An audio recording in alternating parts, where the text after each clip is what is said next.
कुरैशी साहब मौजूद हैं, बाकी जो नाम छूट जाए उनसे भी माफी चाहूंगा। मैं तुम्हें अपने उसूलों की कसम देता हूँ, मैं तुम्हें अपने उसूलों की कसम देता हूँ, मुझको मजहब के तराजू में न तौला जाए, मैंने इंसान ही रहने की कसम खाई है, मुझको हिंदू या मुसलमान न समझा जाए। चंडीगढ़ वालों, आपकी मौजूदगी को सलाम करता हूँ। मैं हिंदुस्तान के किसी भी शहर में गया तो ये सोच के गया कि बड़ी तादाद में मुसलमान मिलेंगे, ये सोच के गया कि बड़ी तादाद में हिंदू भाई मिलेंगे, लेकिन जब चंडीगढ़ आ रहा था तो रास्ते भर ये सोच रहा था कि बड़ी तादाद में इंसानों से मुलाकात होगी, ऐसे लोगों से मुलाकात होगी जिनकी अपनी तहजीब है, जिनकी अपनी परंपरा है, जिनकी अपनी संस्कृति है। मैं नेहरू जी के ख्वाबों के शहर में खड़ा हूं। ये वो शहर है कि आजादी के बाद जिसका ख्वाब देखा था नेहरू जी ने, और इस शहर को बसाने में, इसको बनाने में उन्होंने न जाने कितनी नींदें कुर्बान की इसके ख्वाब को ताबीर में उतारने के लिए, तब जाकर के चंडीगढ़ बना है। और मैं खुशनसीब मानता हूं आप लोगों को भी कि आपने भी बहुत दिन तक मुसलसल इस शहर की नुमाइंदगी पार्लियामेंट में एक ऐसे शख्स को सौंपी है कि जो आपके लिए घर के हैं तो आपके अपने हैं, आप उनसे मुंह लगे भी हैं, आप उनसे बहुत आसानी से मिल भी लेते हैं, लेकिन वो हमारे कुनबे के बुजुर्ग हैं। एआईसीसी में और इंडिया कांग्रेस कमेटी के ऑफिस में आपकी सादगी, आपका व्यक्तित्व बहुत एहतराम का बायस है। आदरणीय सोनिया जी हो, राहुल जी हो, प्रियंका गांधी जी हो, मैंने अपनी आंखों से देखा है कि कांग्रेस पार्टी में जो इज्जत, जो एहतराम वो पवन बंसल साहब को देते हैं, शायद वो बिरले लोगों को नसीब होता हो। मुझे आदेशित किया गया कि मैं इस प्रोग्राम में आऊं क्योंकि हम नगर निगम चुनाव में जाने वाले हैं। मैं चारों तरफ नजर दौड़ा रहा हूं तो मैं ये पा रहा हूं कि मैं जिस शहर में पैदा हुआ, जिस जिले में पैदा हुआ, उत्तर प्रदेश का एक जिला जिसका नाम प्रतापगढ़ है, लेकिन मेरी परवरिश जिस शहर में हुई वो इलाहाबाद है। वो इलाहाबाद जहां गंगा जी और जमुना जी दो नदियां मिलती हैं तो अदृश्य सरस्वती उपजती हैं और गंगा जमुना का संगम होता है। मेरी परवरिश उस शहर में हुई, मैं वहां पला बढ़ा, वहां मेरी पढ़ाई हुई, लेकिन आज चंडीगढ़ आकर के ये महसूस किया कि नदियों का संगम इलाहाबाद में होता है, लेकिन तहजीबों का, धर्मों का जो संगम है वो चंडीगढ़ में होता है। चंडीगढ़ बहुत खूबसूरत शहर है। तो आपकी मौजूदगी को सलाम। थोड़ी थोड़ी आपसे गुफ्तगू करूंगा, थोड़ी थोड़ी बात करूंगा और थोड़ी थोड़ी आपको शायरी भी सुनाऊंगा। कुल मिलाकर के आज चुनावी जनसभा से ज्यादा आपसे गुफ्तगू का एक प्रोग्राम है ये। चंडीगढ़ वालों, मुल्क बहुत बुरे दौर से गुजर रहा है। मैं उत्तर प्रदेश से आया हूं, मेरी आंखों ने देखा है लखीमपुर में कुचले गए किसानों को। मैं शामिल रहा हूं उन जनाजों में जब सीए के नाम पर उत्तर प्रदेश के अलग अलग जिलों में पुलिस की गोलियों ने शहीद किया माओं के बेटों को। मैं शामिल रहा हूं ऐसे तमाम मरहलों में जब कांग्रेस पार्टी अलल ऐलान खड़ी हो गई जुल्म के खिलाफ और उसने कहा कि भारतीय जनता पार्टी की फासिस्ट सोच के खिलाफ हम लड़ेंगे, जरूर लड़ेंगे। मैं उन लम्हों का भी गवाह रहा हूं कि जब हाथरस में एक दलित बेटी के रेप के बाद रात के 2 बजे उसकी लाश को जबरदस्ती जला दिया। उत्तर प्रदेश की पुलिस ने भाजपा सरकार के इशारे पर कोई बात तक करने को तैयार नहीं था। ऐसे में मैं उन लम्हों का गवाह हूं कि जब प्रियंका जी और राहुल जी ने कहा कि इस देश में कहीं भी किसी भी पिछड़े, अल्पसंख्यक, दलित किसी पर भी जुल्म होगा तो कांग्रेस खड़ी होगी। और मुझे वो लम्हा याद है जब राहुल जी अपने पूरे काफिले के साथ हाथरस जाने के लिए निकले। मैं उस काफिले में साथ था। वैभव यहाँ है, वैभव शायद साथ थे। मुझे याद है कि नोएडा के एक्सप्रेसवे पे चढ़ने से पहले हमारी गाड़ियां रोक ली गई तो राहुल जी गाड़ियों से उतरे और उन्होंने कहा कि अगर योगी आदित्यनाथ को यह लगता है कि गाड़ियां रोक लेने से हमें मजलूम तक पहुंचने से रोक लेंगे तो वो मुगालते में हैं। और मेरी आंखें साक्षी है उस बात की कि जब एक्सप्रेसवे पर 44 डिग्री टेम्परेचर में तपती दोपहरी पर 17 किलोमीटर मुसलसल पैदल चलते रहे राहुल गांधी जी, प्रियंका गांधी जी, हम लोग साथ साथ चल रहे थे। बाद में उनको डिटेन किया गया। मैं शायर हूं, आप मेरी जो पहचान मानते हैं वो बतौर शायर मानते हैं। लोग मुझसे सवाल करते हैं कि इमरान साहब आप तो शायर थे, आप सियासत में आए तो कांग्रेस के साथ क्यों चले आए?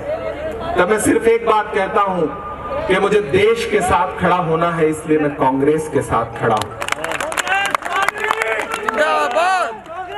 और इन दिनों मेरी आंखें लम्हों की भी गवाह है कि जब नरेंद्र मोदी जी के कैबिनेट के सनके हुए मिनिस्टर के बेटे ने पीछे से जो किसान चले जा रहे थे उनके ऊपर अपनी थॉर जीप चढ़ा दी और हमारे कई किसान भाई शहीद हो गए। कोई बात करने को तैयार नहीं था। मुझे वो लम्हा याद है कि उत्तर प्रदेश में उस दिन क्योंकि किसानों की लाशें बिछी थी, उनके परिवार वाले रो रहे थे, तो शायद आसमान भी इसलिए रो रहा था। बारिश बहुत जोरों से थी। प्रियंका गांधी जी लखनऊ उतरी और उन्होंने कहा कि मुझे उन किसान परिवारों से मिलने से कोई रोक नहीं सकता है।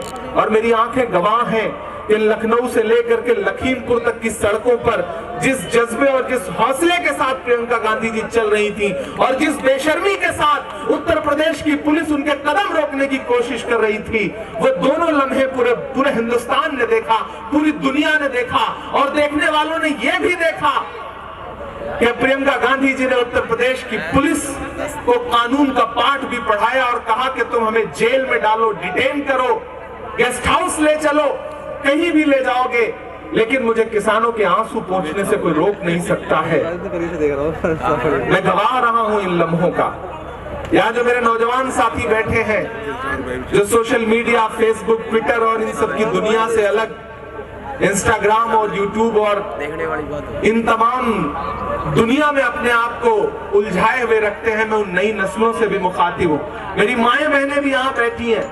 बहुत सारी बातें आपसे सियासी हुई हैं। मैं तो बस आपसे इतना कहूंगा कि 2014 में जब आपने एक नारा चारों तरफ पोस्टरों में लगा देखा था कि बहुत हुई महंगाई की मार, अब की बार मोदी सरकार, और इस नारे के झांसे में पूरा देश आ गया। उस समय पेट्रोल कितने का था? 60 रुपए लीटर। डीजल कितने में था? 50 रुपए लीटर। रसोई गैस कितने की थी?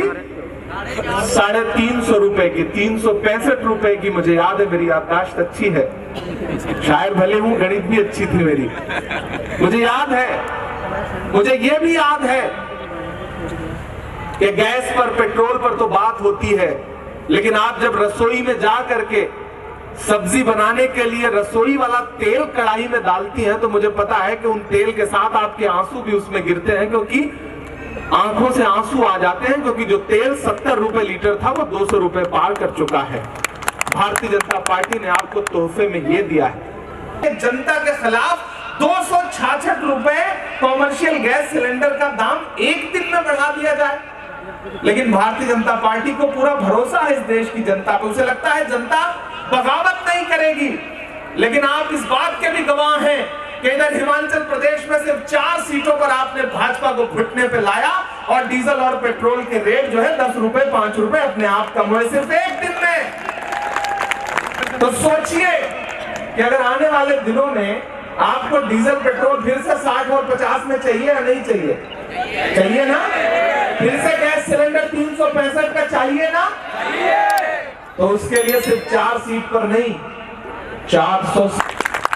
अगर आपने इस देश में हरा दिया एक बार उनको, तो फिर समझ लीजिए कि वो पुराने दिन आपको फिर से देखने को मिलेंगे। मैं तो पूरे मुल्क में घूम करके मुशायरों में कहता हूं कि मोहब्बत भाईचारे के दीवाने दिन ही लौटा दो, मोहब्बत भाईचारे के दीवाने दिन ही लौटा दो, वो सस्ती दाल सब्जी के सुहाने दिन ही लौटा दो। ये अच्छे दिन तो अंबानी अडानी को मुबारक हो, हमें ऐसा करो साहिब पुराने दिन ही लौटा दो। वो ज्यादा अच्छे दिन थे। और ऐसे में वो जो 400 सीटों पे हराना है, उसकी शुरुआत चंडीगढ़ को करनी पड़ेगी। अभी 5 राज्यों के चुनाव है, उत्तर प्रदेश के, उत्तराखंड के, मणिपुर के, गोवा के और पंजाब के, लेकिन वो मार्च में है। पहला इम्तिहान चंडीगढ़ वालों आपका है। महज कुछ महीने बाद आपके पास नगर निगम के चुनाव है। यूं तो छोटे चुनाव है, लेकिन हरियाणा से उठी हुई आवाज पूरे देश तक एक संदेशा देती है, क्योंकि हरियाणा अपने आप में एक हिंदुस्तान है, एक भारत है, और यहां से जो आवाज उठती है वो पूरे देश में संदेशा देती है। तो आपको शुरुआत कहां से करनी है? इसी नगर निगम के चुनाव से करनी है। बदला लेना है। आपको सरकार को बताना है कि हम उससे नाराज हैं कि तुमने किसानों पर गाड़ियां चढ़ा दी। हम उस बात से नाराज हैं कि पिछले 1 साल से लगभग दिल्ली की सरहद पर हजारों हजार किसान बैठे हुए हैं, ये कहते हुए कि कृषि कानून हम नहीं मानते जो आपने बनाया है, इसे वापस ले लीजिए। हमसे मीडिया के साथियों ने कहा, इमरान साहब आप इस पर क्या प्रतिक्रिया देंगे, नरेंद्र मोदी जी से क्या कहना चाहेंगे?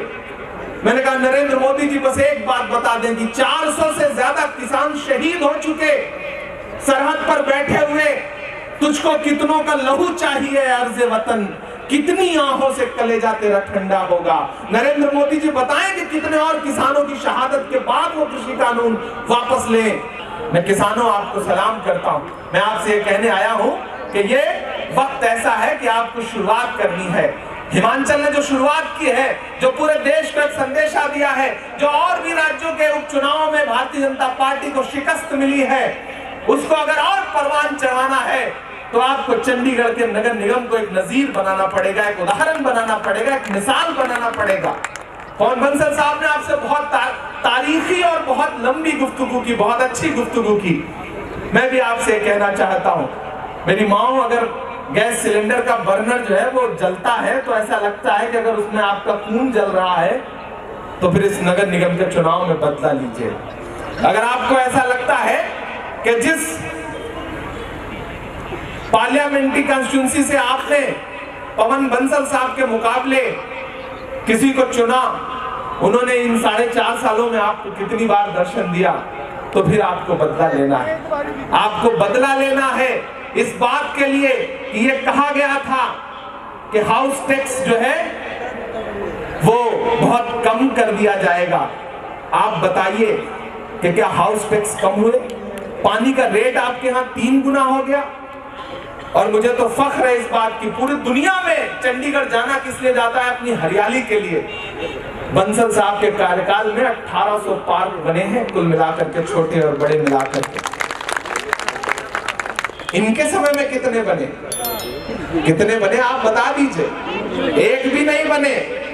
आप जानते हैं वो शहर जो पूरे हिंदुस्तान में नंबर 1 का ताज हमेशा पहनता था, आज वो छिटक करके 26वें नंबर पे पहुंच गया। किसकी वजह से? भारतीय जनता पार्टी के लोगों की वजह से।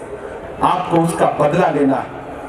और अहम बात यह सबसे कि मैं आ रहा था तो मैंने देखा कि किसान किसी ना किसी चौक पे खड़ा है झंडा लेकर के, विद्रोह, बगावत करता हुआ।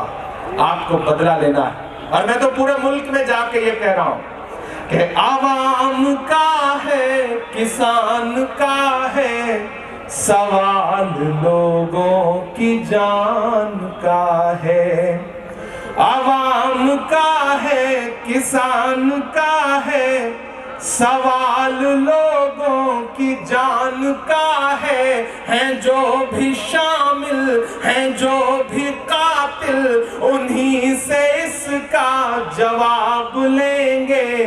सनद रहे हम हिसाब लेंगे, सनद रहे हम हिसाब लेंगे, सनद रहे हम हिसाब लेंगे। के शहीद होकर गुरु के बंदे चिता में जलकर महक रहे हैं। मैंने कहा ना, मैं लखीमपुर में 20 साल के उस नौजवान की लाश देख करके आया हूं। मैंने उस जलती हुई चिता को देखा है, उसके माँ उसके पिता के आंसू देखे हैं। मैंने देखा है कि प्रियंका जी किस तरह उन्हें सीने से लगा करके उनके आंसू पहुंच रही थी, कांग्रेस किस तरह खड़ी थी। आपके पंजाब के मुख्यमंत्री ने पहुंच करके 50 लाख रुपए दिए, आपके छत्तीसगढ़ के मुख्यमंत्री ने पहुंच करके 50 लाख रुपए दिए। कांग्रेस ने सिर्फ आंसू नहीं पोंछे बल्कि जख्मों पर मरहम भी लगाने का काम किया उन किसानों के। तब मैं पढ़ता हूं ये मिसरे और मुझे लगे कि चंडीगढ़ का शोर जो है, चंडीगढ़ की तालियां, चंडीगढ़ का जुनून, वो पूरे चंडीगढ़ ही नहीं बल्कि दिल्ली तक जा रहा है और दिल्ली तक उसका संदेशा जा रहा है। एक बार जिंदा होने का, एक बार जिंदा दिल्ली का सबूत दीजिए। मैं शुरू करता हूं। आवाम का है, किसान का है, सवाल लोगों की जान का है जो भी शामिल हैं, जो भी कातिल, उन्हीं से इसका जवाब लेंगे। सनद रहे हम हिसाब लेंगे, सनद रहे हम हिसाब लेंगे, सनद रहे हम हिसाब लेंगे। के शहीद हो कर गुरु के बंदे चिता में जलकर महक रहे हैं, लहू में डूबी हुई है पगड़ी, हमारे भाई सिसक रहे हैं, लहू में डूबी हुई है पगड़ी, हमारे भाई सिसक रहे हैं, सिसक रहे हैं कटार वाले, लहू में कुर्ते सने हुए हैं, ज़बां पे वाहे गुरु का नारा, ज़बां पे वाहे गुरु का नारा, ज़बां पे वाहे गुरु का नारा, खुदा के बंदे तने हुए हैं। जो उठ पड़ेंगे, जो उठ पड़ेंगे ये पंज प्यारे, जो उठ पड़ेंगे ये पंज प्यारे, तो अपने पंजों में दाब लेंगे। सनद रहे हम हिसाब लेंगे, सनद रहे हम हिसाब लेंगे।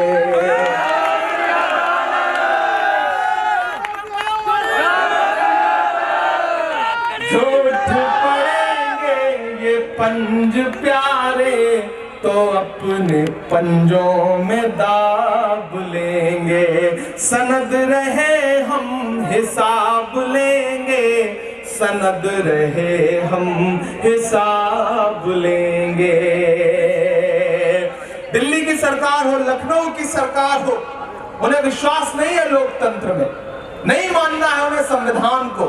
तब मैं उनसे अलग ऐलान कहता हूं। मैंने कहा ना, मैं उन लम्हों में गवाह था जब प्रियंका जी लखनऊ से लखीमपुर पैदल चल पड़ी थी, तो ऐसा लग रहा था कि लखनऊ से लखीमपुर की सड़कों पर प्रियंका गांधी नहीं बल्कि इंदिरा गांधी चल रही हो। मैं उस लम्हे का गवाह था। तब मैं ये मिसरे पढ़ता हूं। तमाम पुलिस लगाई गई, बारिश थी, तमाम बैरिकेडिंग लगाई गई, लेकिन नहीं रोक सके। तब मैं ये कहता हूं कि जमहूरियत को कुचलने वाला ये काम तेरा नहीं चलेगा। शामिल होइएगा। मैंने सुना है कि चंडीगढ़ के लोग बड़े जिंदा दिल हैं। बंसल साहब आईसीसी में बैठ के आपकी तारीफें किया करते हैं, तो उसे आप झुठलाइएगा मत, उसे सही साबित करिएगा कि जमहूरियत को कुचलने वाला ये काम तेरा नहीं चलेगा। यहाँ पे हिटलर मुसोलिनी सा निजाम तेरा नहीं चलेगा। यहाँ पे हिटलर मुसोलिनी सा निजाम तेरा नहीं चलेगा। ये जुल्म की नफरतों की जितनी चलाओ आंधी नहीं डरेंगी। वो और होंगे जो डरते होंगे, प्रियंका गांधी नहीं डरेंगी।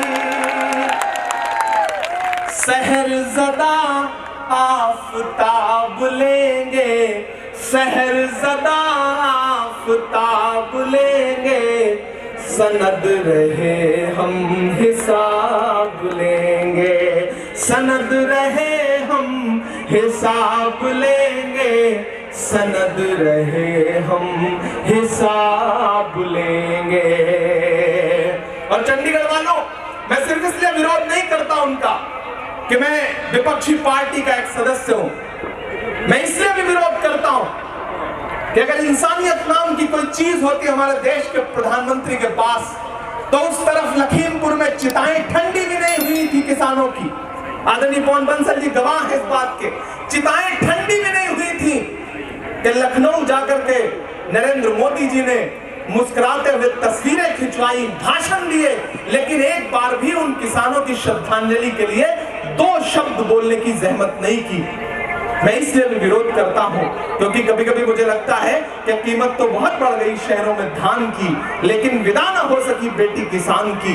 मौका मिला तो लोगों ने कुर्सी के वास्ते तस्वीर ही बिगाड़ दी हिंदुस्तान की। हम उनसे तवक्को करते हैं, हम उनसे उम्मीदें करते हैं कि इस देश की मुखिया की हैसियत से ये जो 400 से ज्यादा किसान शहीद हुए हैं, उनके लिए 2 शब्द बोले, उनके लिए श्रद्धांजलि के 2 शब्द बोले। लेकिन उन्होंने कभी किसी मुद्दे पे नहीं बोला। एक बार जब हमारे एक दलित भाई रोहित वेमुला को मारा गया, मारा इस तरह मजबूर किया गया कि उसने आत्महत्या कर ली, तब वो लखनऊ की एक सभा में बस इतना बोले थे, मुझे याद है, लगभग रोते हुए, आंसू निकालते हुए उन्होंने कहा था कि मुझे मारना है तो मुझे मार लो, मेरे दलित भाइयों को मत मारो। तब मुझसे किसी ने कहा कि इमरान अब आप इस पर क्या कहेंगे? मैंने कहा जब उन्होंने इस तरह से लगभग आंसू निकालते हुए बोल दिया है तो मैं क्या कहूं। वो अब तिजारती पहलू निकाल लेता है, मैं कुछ कहूं तो तराजू निकाल लेता है। मैं इसलिए भी तेरे फन की कदर करता हूं, तू झूठ बोल के आंसू निकाल लेता है। ये काम उन्होंने किया था।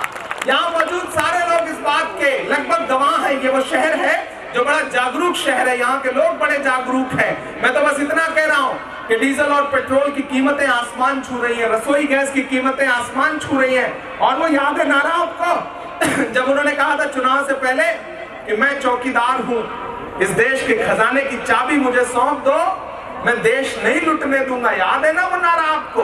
तब मैं एक नज़्म पढ़ता हूँ कि कहाँ सोया है चौकीदार, कहाँ सोया है चौकीदार। जो भी लोग इधर थोड़े से फैले हुए हैं, मैं उन सबसे गुजारिश कर रहा हूँ कि थोड़ी देर शामिल हो। थोड़ी देर आप शामिल होंगे तो ये सभा और खूबसूरत बनेगी और अच्छी बनेगी। कि कहाँ सोया है चौकीदार, कहाँ सोया है चौकीदार। चौकीदार का नाम आते ही आप समझ लीजिए कि मैं नरेंद्र मोदी जी की बात कर रहा हूं, मुझे बोलने की जरूरत ना पड़े। कि कहाँ सोया है चौकीदार, कहाँ सोया है चौकीदार। पेट्रोल ने सेंचुरी मार ली, गैस 800 पार, कहाँ सोया है चौकीदार, कहाँ सोया है चौकीदार। के कहाँ सोया है चौकीदार, कहाँ सोया है चौकीदार। पेट्रोल ने सेंचुरी मार ली, गैस 800 पार, कहाँ सोया है चौकीदार, कहाँ सोया है चौकीदार। मैं बोल के आया था कि चाय बेचने वाला पूरा भारत बेच रहा है। मैं तो बड़ी हिम्मत से कहता हूं, मुझे भारतीय जनता पार्टी का कोई भी एक सदस्य बता दे कि आदरणीय नरेंद्र मोदी जी ने जो चाय बेची थी उसको देश में पीने वाला कोई एक शख्स मेरे सामने आ जाए और ये कह दे कि हमने नरेंद्र मोदी जी की बनाई हुई चाय पी है, तो शायद पूरे देश में कोई भी एक व्यक्ति नहीं मिलेगा। आप सोचिए किस तरह से प्रोपेगेंडा खड़ा किया गया, किस तरह माहौल बनाया गया और आज देश को कहां लाके खड़ा कर दिया गया कि चाय बेचने वाला पूरा भारत बेच रहा है। इसी काम में हासिल उसे महारत बेच रहा है कि रेल बिक गई, तेल बिक गया, बिका हवाई अड्डा। कुशीनगर गए थे अभी एक हवाई अड्डे का उद्घाटन करने और दूसरे दिन ही रिपोर्ट आ गई कि बस बहुत जल्दी ये भी बिक जाएगा, लीज पे चला जाएगा।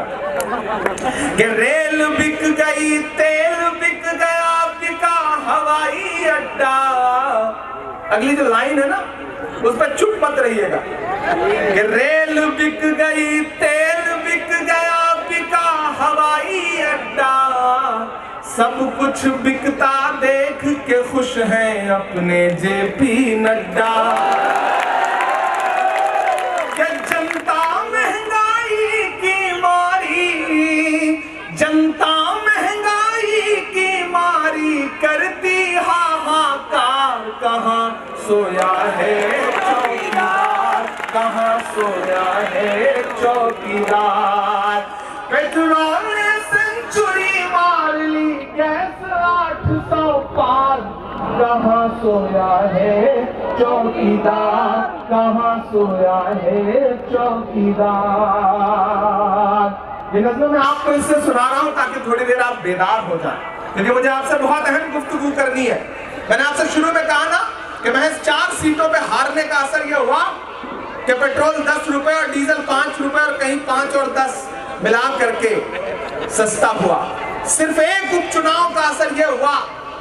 ऐसे में अब क्या करना है कि आने वाले नगर निगम में पूरे देश को संदेशा देना, और खास तौर से यहाँ पे जो अक़लियत के साथी बैठे हैं, जो चंडीगढ़ के हैं या फिर कहीं और से आकर के इस चंडीगढ़ में बस गए हैं, मैं उन सबसे मुखातिब होते हुए कह रहा हूँ कि मेरे भाई, मुल्क जिस दौर से गुजर रहा है उस दौर में आपकी लड़ाई सिर्फ और सिर्फ कांग्रेस लड़ सकती है, कोई और नहीं लड़ सकता।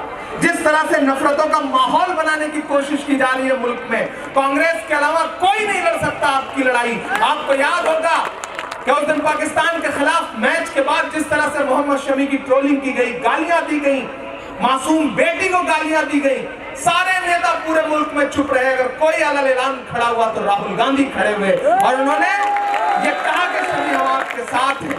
2 दिन पहले जब विराट कोहली को गालियां देनी शुरू की भाजपा के पेट्रोल आर्मी ने, तब राहुल जी खड़े हुए, उन्होंने कहा कि नहीं, इस देश के संविधान और इस देश के लोकतंत्र में पूरे देश को विराट कोहली के साथ खड़ा होना चाहिए।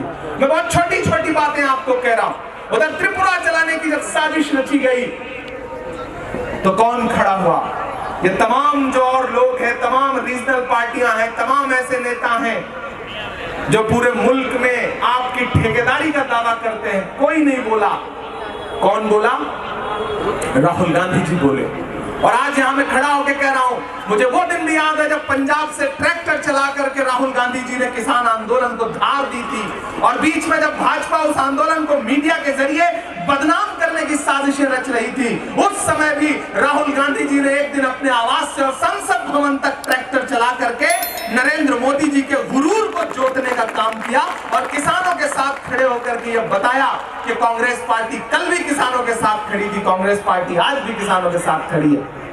मेरे भाई, आपने कभी महसूस किया है कि सुबह शाम राहुल गांधी की इमेज बर्बाद करने के लिए, राहुल गांधी जी की इमेज को खराब करने के लिए सोशल मीडिया पर कितना प्रोपेगेंडा किया जाता है? मैं ये बात बहुत भावुक होकर के यहाँ कह रहा हूँ। मैं यहाँ खड़ा हूँ, मैं नेहरू जी के शहर में खड़ा हूँ, मैं नेहरू जी के शहर में खड़ा हूँ। मैं चंडीगढ़ को नेहरू जी के सपनों का शहर मानता हूँ, और मुझे लगता है कि नेहरू जी सिर्फ एक चंडीगढ़ नहीं बनाना चाहते थे, नेहरू जी पूरे भारत में कई चंडीगढ़ बनाना चाहते थे, लेकिन उन्होंने जितनी उम्र जी उसमें एक खूबसूरत शहर बसा सके। आज से पूरे 7 दिन बाद, यानी 1 हफ्ते बाद नेहरू जी की यौम पैदाइश का दिन आएगा, उनकी जयंती का दिन होगा।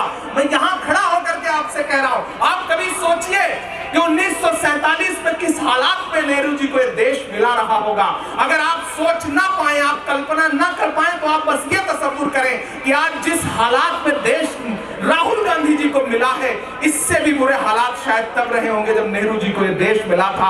दोनों तरफ बंटवारे हो चुके थे, लहू लहू मंजर था, ये जमीन तब भी निगल लेने पर आमादा थी, पांव जब टूटती शाखों से उतारे हमने।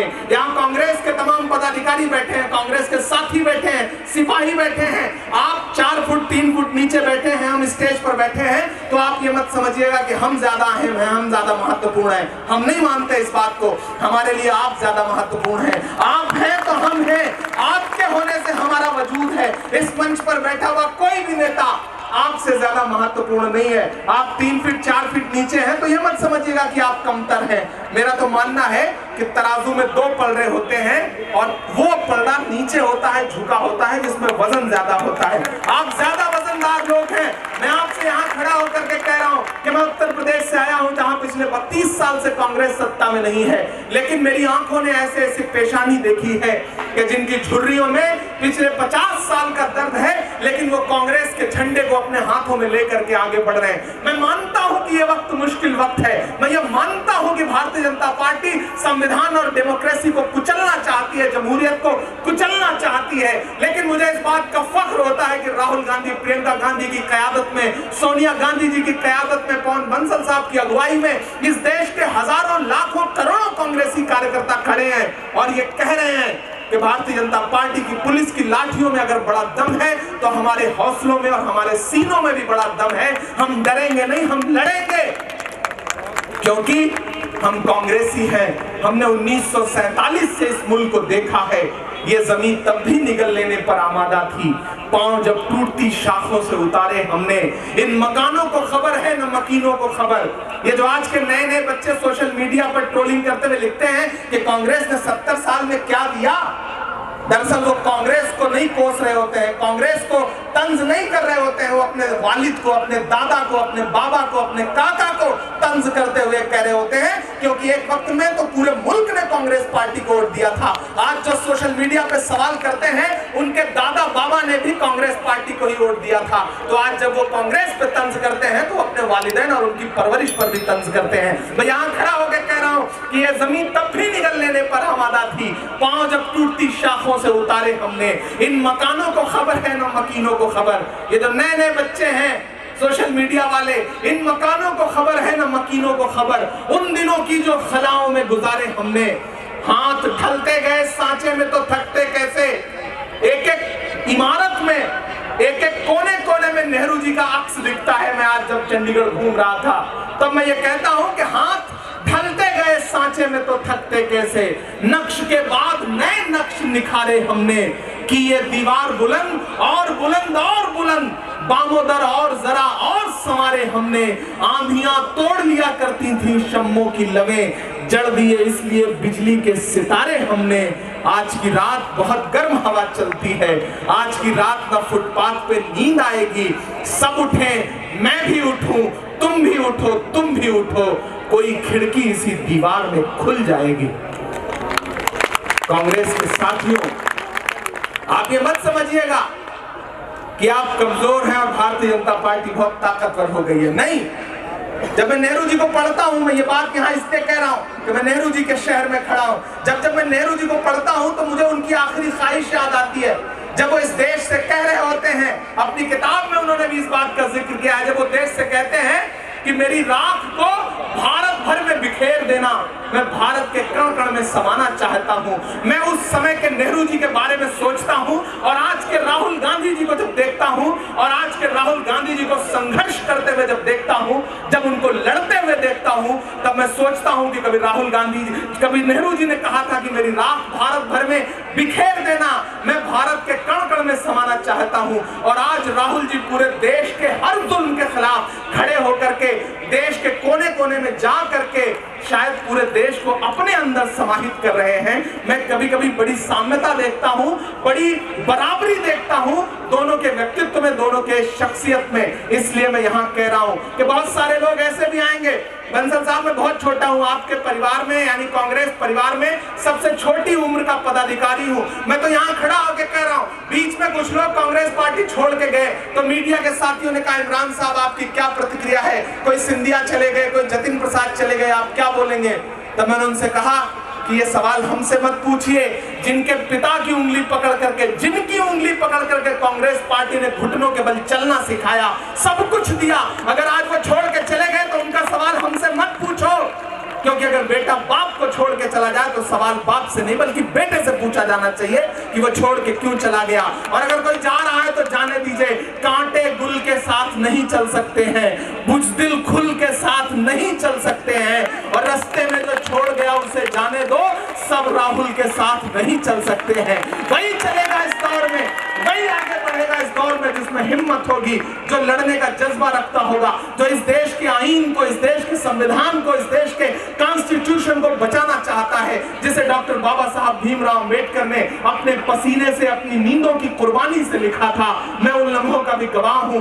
तमाम चंडीगढ़ में बड़ी तादाद में दलित भाई रहता है, मैं उन लम्हों का भी गवाह हूं। उत्तर प्रदेश के थानों को टॉर्चर चैम्बर बना दिया गया है। आगरा में किस तरह से एक दलित परिवार को, पूरे परिवार को उठा करके थाने में टॉर्चर किया गया, और तब तक टॉर्चर किया गया जब तक वाल्मीकि समाज का एक व्यक्ति मर नहीं गया। सारे नेता खामोश रहे। प्रियंका गांधी जी ने कहा नहीं, मैं उसके आंसू पोंछने जाऊंगी। कांग्रेस जुल्म के हर मसले पे, वो किसी दलित के साथ हो, वो किसान के साथ हो, वो नौजवान के साथ हो, वो हिंदू के साथ हो, मुसलमान के साथ हो, किसी सरदार भाई के साथ हो, कांग्रेस खड़ी है। इसलिए पूरे दावे से और दमखम से आपके सामने दामन फैलाने आया हूं कि इस नगर निगम के चुनाव में अभी से मूड बनाइए, अभी से माहौल बनाइए। सुभाष भाई कह रहे थे कि अभी चुनावी माहौल नहीं है। चंडीगढ़ है ये, जिस दिन से आंख खोल लेगा, एक सुबह उठेगा और मूड में आ जाएगा, उसी दिन से चुनावी माहौल बन जाएगा। तो मैं ये मानता हूं कि सुबह से चुनावी माहौल बना हुआ है। आप सारे लोग कल से इस मूड में आ जाएंगे। और जब लड़ाई बड़ी होती है ना, तो तैयारी भी बड़ी करनी पड़ती है। इसलिए इस तैयारी में रहिए। उनके पास पैसा है, उनके पास एजेंसियां हैं, वो सिर्फ अकेले भाजपा के कार्यकर्ताओं के दम पे चुनाव नहीं लड़ते। मैं महाराष्ट्र प्रचार में था, मैं और भी उपचुनाव में कई जगह प्रचार में था। वो सिर्फ भाजपा कार्यकर्ताओं के भरोसे चुनाव नहीं लड़ते, वो आजकल सरकारी एजेंसियों को भी चुनाव लड़वाते हैं, उनको भी छोड़ देते हैं पीछे। लेकिन चंडीगढ़ वालों, आपको उनसे भी लड़ना है। और एक बार फिर से चंडीगढ़ को उसी गौरव के साथ, उसी जोश के साथ, उसी जुनून के साथ आप नगर निगम में एक मैसेज दे दीजिए, एक संदेशा दे दीजिए कि हम नगर निगम इस बार कांग्रेस को दे रहे हैं चंडीगढ़ की। आप यहां से नगर निगम दे दीजिए। मैं यहां खड़ा होकर वादा कर रहा हूं आपसे, आप चंडीगढ़ से शुरुआत कर दीजिए। आपके पड़ोसी राज्य हिमाचल ने शुरुआत की है, चार की चारों सीटों पे खाता तक नहीं खोलने दिया भाजपा को। वहां से ये सिलसिला आगे बढ़े। नगर निगम के चुनाव में आप कांग्रेस को जितवा दीजिए। फिर मैं उत्तर प्रदेश की तरफ से वादा कर रहा हूं कि 32 साल का सूखा हम भी वहां खत्म करने जा रहे हैं। हम वहां भी कांग्रेस को वापस लाएंगे। यहाँ वैभव बैठे हैं, वैभव भी मुझसे वादा कर रहे हैं कि आने वाले दिनों में उत्तराखंड में भी कांग्रेस की सरकार बनने जा रही है। मेरे भाई, वो लोग जो सोचते थे कि कांग्रेस मुक्त भारत, कांग्रेस मुक्त भारत, नरेंद्र मोदी जी नारा लगाते थे कांग्रेस मुक्त भारत का सपना, नहीं नरेंद्र मोदी साहब, अब देश फिर से सपना रह जाएगा, क्योंकि कांग्रेस इस देश की रग रग में बसती है। आपने झूठ बोल करके एक बार इस देश को झांसे में ला लिया। शरीफ लोग हैं भारत के, सीधे साधे लोग हैं। आपके झूठे वादों पर एक दो बार यकीन कर गए, लेकिन काठ की हांडी बार बार नहीं चढ़ती है, मैं जानता हूं। आप इस बार नहीं चढ़ने देंगे। आपने झांसे में ही आकर के पार्लियामेंट में किरण खेर जी को जिता दिया था, तब तो मेरा ख्याल अनुपम खेर जी भी आए रहे होंगे। मैं किरण जी पे भले कुछ ना कहूंगा तो हमारी सम्मानित, ठीक है, हमारी मातृशक्ति है, लेकिन किरण जी के जो हस्बैंड है अनुपम साहब, वो तो अपने आप में अनुपम व्यक्तित्व के ही स्वामी है। आज हालत ये है, किरण जी बीमार रहती है, उनका नाम मत लीजिए, लेकिन इतना जरूर कहिए कि चंडीगढ़ में चारों तरफ कूड़े का ढेर, कहां है अनुपम खेर, उन्हें बुलाया जाए, वो साफ सफाई शुरू करवाएं, क्योंकि अब सफाई तो होनी है, सफाई तो करेंगे हम। प्रियंका जी ने वाल्मीकि समाज के रविदास मंदिर में जाकर के झाड़ू उठा करके जो सफाई की शुरुआत की है ना, अब ये झाड़ू जो प्रियंका जी ने उठा ली है और उससे जो भारतीय जनता पार्टी की जो सियासी कचरे वाली जहनियत है, उसको जिस सफाई शुरू की है ना, वो अब पूरे देश में शुरू करना पड़ेगा और चंडीगढ़ शुरुआत करेगा। और मेरे अक़लियत के साथियों, मैं आपसे खास तौर से मुखातिब हूं कि आपका दिल पसीजता है ना जब किसी नजीब की मां के रोते हुए आंसू आपको पिघलाते हैं या नहीं पिघलाते हैं।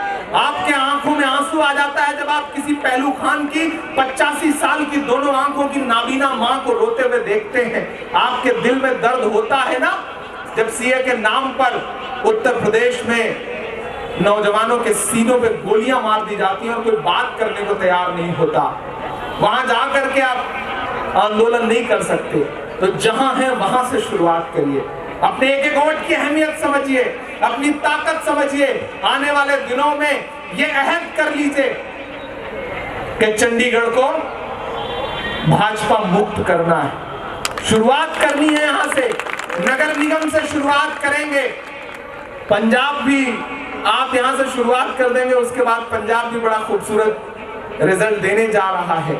हर तरह से डिस्टर्ब करने की जो साजिशें हैं वो धीरे धीरे चाणक्य की और चाणक्य के आका की वो धीरे धीरे फेल होती जा रही है। आप बहुत देर से बैठे हैं, मैंने आपका बहुत सारा वक्त ले भी लिया है।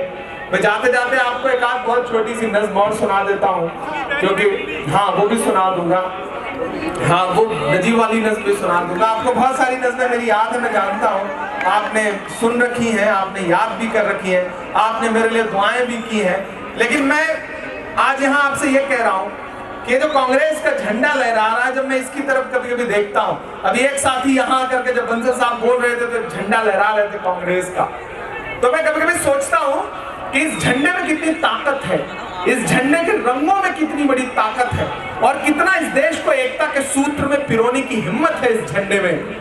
कल राहुल जी ने गोवर्धन पूजा पे ट्वीट किया, उस ट्वीट को अगर उठाइए तो उसमें उन्होंने लिखा कि कभी श्री कृष्ण जी ने जिस तरह से गोवर्धन पर्वत को अपनी उंगली पे उठा करके हर समाज, हर तरह के लोगों को उसके नीचे प्रश्रय दिया था, देश को आज उसी तरह की जरूरत है। हाँ, देश को एक बार फिर से कांग्रेस की छतरी के नीचे आने की जरूरत है, क्योंकि ये जो नफरतों के सौदागर हैं, ये मुल्क को बांट देना चाहते हैं, बर्बाद कर देना चाहते हैं। ये कितना खूबसूरत मुल्क है, ये कितना खूबसूरत मुल्क है। बंसल साहब सदारत कर रहे हो और आगे अहमद अली साहब बैठे हो, अनवारुल हक साहब बैठे हो, माइक पर इमरान हो, सुभाष चावला जी बैठे हो।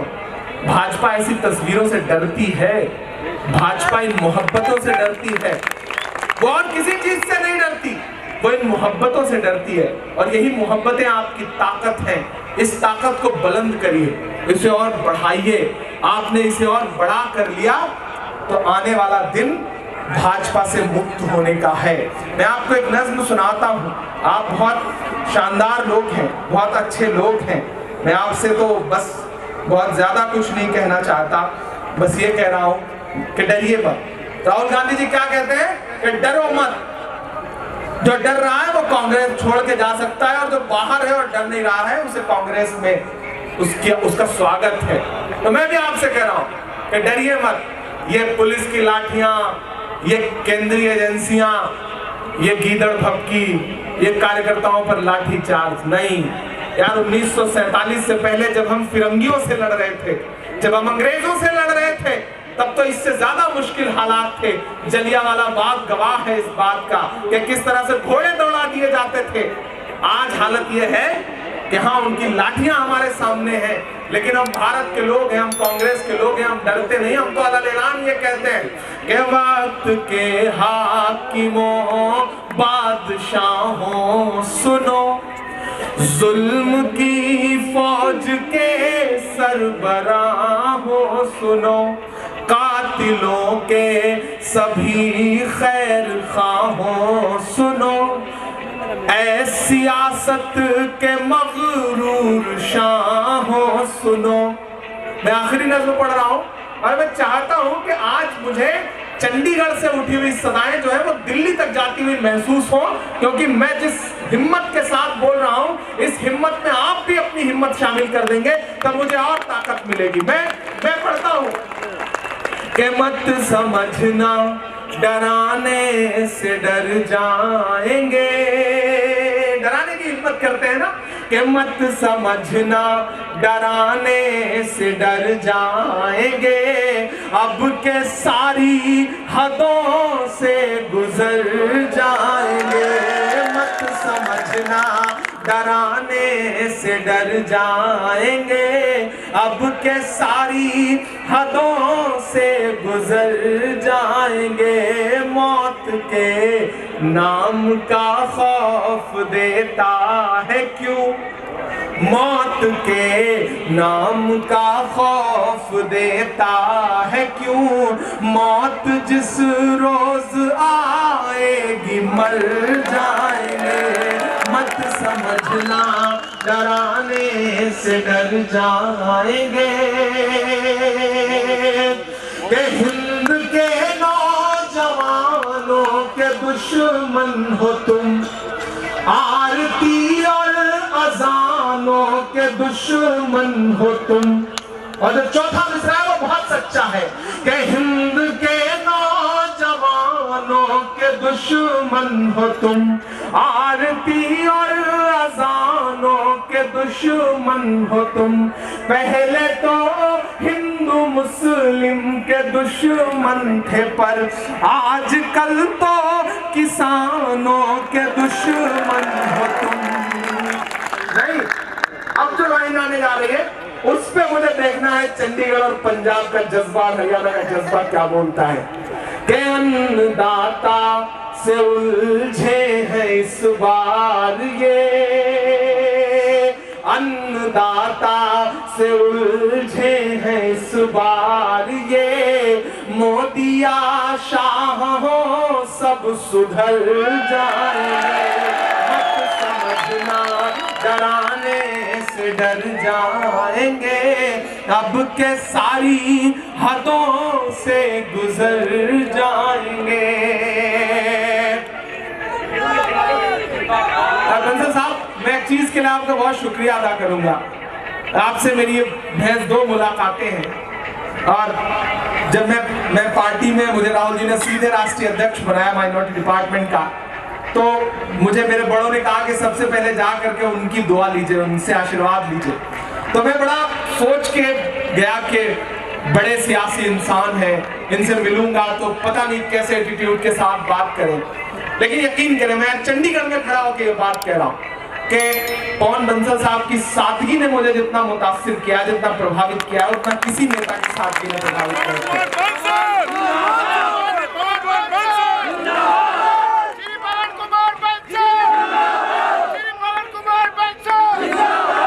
और मैं लौट करके जब मेरी राहुल जी से मुलाकात होगी तो मैं राहुल जी से ये बात कहूंगा कि मुझे खुशी है कि मैं आपकी अगुवाई में काम कर रहा हूं, लेकिन मुझे इस बात की भी बहुत खुशी है कि मैं उस पार्टी में काम कर रहा हूं जिसके एक और अगुवा जो है वो पवन कुमार बंसल साहब हैं। ये सादगी, ये आपका व्यक्तित्व हमेशा इसी तरह से बना रहे, हम इसकी दुआ करते हैं। और सिर्फ एक बार नहीं, आप हमारे बड़े हैं, आप मेरे लिए पिता तुल्य हैं। और जब मैं आपको देखता हूँ, एक आध चुनाव इधर उधर हो जाने से, वो उदय प्रताप जी का शेर है कि पुरानी कश्ती को पार लेकर फकत हमारा हुनर गया है, पुरानी कश्ती को पार लेकर फकत हमारा हुनर गया है, नए खेवैये कहीं न समझे नदी का पानी उतर गया है। और इस मुल्क की सियासत में बहुत कुछ इधर उधर करने की क्षमता रखते हैं, और हमें उम्मीद है कि उनकी अगुवाई में, हमारे ऐसे बुजुर्गों की अगुवाई में, इन बुजुर्गों की दुआओं के भरोसे। और चंडीगढ़ वालों, आपको सलाम, हम कांग्रेस के लोग हैं, वरना हम तो वो मंजर भी देख रहे हैं कि हम अडवाणी जी को बोलते ही नहीं सुनते हैं, आवाज तक नहीं निकलती। लेकिन आप अपने बुजुर्गों का इतना एहतराम करते हैं कि जब पवन बंसल साहब आ रहे थे तो आप उनके लिए जो सम्मान की तालियां बजा रहे थे, वो बता रहे थे कि आप उनसे बड़ा प्रेम करते हैं। नए कमरों में अब चीजें पुरानी कौन रखता है, परिंदों के लिए शहरों में पानी कौन रखता है, और वो तो आप हैं जो बचाई है विरासत, वरना सलीके से बुजुर्गों की निशानी कौन रखता है। आपने बचाई, तो मैं आपको सलाम करता हूं। और एक बार नहीं, आने वाले चुनाव में चंडीगढ़ जब भी आवाज देगा, पवन बंसल साहब जब भी आवाज देंगे, भूपेंद्र जब भी आवाज देंगे, अनवरुल साहब जब भी आवाज देंगे, बार बार चंडीगढ़ आऊंगा। ये बहुत खूबसूरत शहर है, यहाँ के लोगों से मिलते ही मोहब्बत सी हो जाती है इस शहर से। और आखिर में बस इतना कह रहा हूँ कि मोदिया शाह हो सब सुधर जाएंगे। और जाते जाते घर लेके जाना इमरान के ये मिसरे, वो लोग जो कहते हैं कि क्या दिया कांग्रेस ने 70 साल में, कांग्रेस ने इस देश को क्या दिया है। एक दिन पार्लियामेंट में भी नरेंद्र मोदी जी बोलते बोलते बोल गए, बताइए क्या दिया है कांग्रेस ने। राहुल जी बगल में बैठे थे, उन्होंने पलट के पीछे बंसल साहब से कहा कि मत बताना, बता दोगे तो ये उसको भी बेच देंगे जो आप बता दोगे। ये बेचने वाले लोग हैं। हम बताते हैं कि हमने क्या दिया है। हमने ज़मज़म दिया, आबे गंगा दिया, हमने ज़मज़म दिया, आबे गंगा दिया, तुमने भारत को दंगा ही दंगा दिया, तुमने भारत को दंगा ही दंगा दिया। और अगले जो दो मिसरे हैं उस पर कोई भी हाथ खामोश नहीं रहना चाहिए। अगर आपके अंदर का देशभक्त इंसान जज्बे में आए तो मुझे बताना, उसे तालियों के शोर में बता करके बदल करके बताना कि हमने ज़मज़म दिया, आबे गंगा दिया, तुमने भारत को दंगा ही दंगा दिया, तुमने एक रंग के ख्वाब देखे मगर, तुमने एक रंग के ख्वाब देखे मगर, हमने हिंदुस्तान को तिरंगा दिया। ये तिरंगा, ये तिरंगा, ये तिरंगा बदन पर लपेटे हुए, ये तिरंगा बदन पर लपेटे हुए, एक दिन इस जमीन में उतर जाएंगे, मत समझना डराने से डर जाएंगे, अब के सारी हदों से गुजर जाएंगे, मौत के नाम का खौफ देता है क्यों, मौत जिस रोज आएगी मर जाएंगे। आज से इस चुनाव की शुरुआत कर लीजिए, ऐसे में लड़ाई लड़ना है उन आंसुओं के लिए, उन बहते हुए पसीनों के लिए, लहू के लिए, हम सबको लड़ाई लड़नी है। और इस बार चंडीगढ़ का नगर निगम कांग्रेस के दाम की नफासत की मैं एक जिंदा गवाही हूँ, मैं राहुल का सिपाही हूँ। हम सब खड़े मिलेंगे इस जालिम हुकूमत के खिलाफ। बहुत शुक्रिया, बहुत बहुत। हमारे बीच में Dilbar Mohammad Khan chairman minority cell के आए, उनका भी बहुत बहुत धन्यवाद। आयुक्त सलमानी जी प्रेसिडेंट ऑफ पंजाब और इंडिया जमाते सलमानी, उनका भी बहुत बहुत धन्यवाद। मैं सभी साथियों का दिल से चंडीगढ़ कांग्रेस की तरफ से आभार प्रकट करता हूं, धन्यवाद प्रकट करता हूं। इसी के साथ आज का कार्यक्रम समाप्त होता है। जय हिंद, जय भारत।